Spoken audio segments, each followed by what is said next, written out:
My initial treatment option after I was diagnosed with hyperhidrosis was a prescription strength antiperspirant. This was around age 12, the first time they offered me a solution.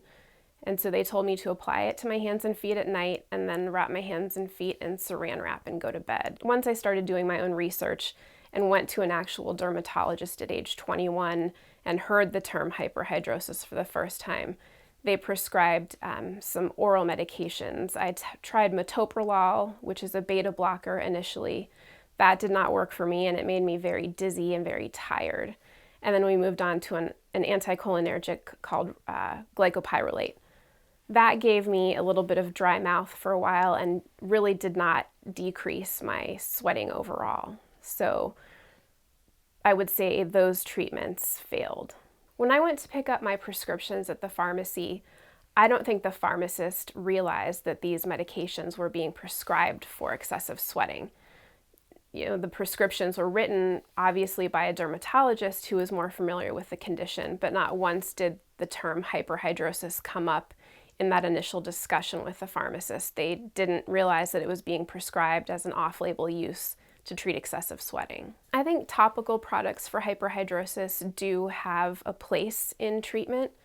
They're easy to access because they're over the counter. They don't require a prescription, and I can walk into the store or go online and have immediate access to them. I've found that some topical lotions for excessive sweating work, but they don't work all of the time. But even if it improves my quality of life for even just a matter of hours, then to me it's worth that investment. The adverse events I've experienced with topical products that are over the counter include a rash on my underarms after applying a clinical strength antiperspirant. It didn't matter if I had just shaved or if I waited a few days and then applied the product. The extreme itching was so bad that it would wake me up at night and I would have to apply a hydrocortisone cream just to be able to go back to sleep. So the itching combined with the rash made me not want to use those products because it's not worth the pain and the irritation in that case to stop my sweating. The other prescription devices or drugs that I've tried include an iontophoresis machine.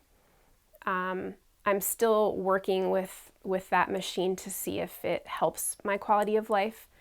It takes a bit of courage to use an iontophoresis machine because you're placing your hands and or your feet into a tray of electrical water, which sounds counterintuitive. And so it can be panic-inducing and it can be scary.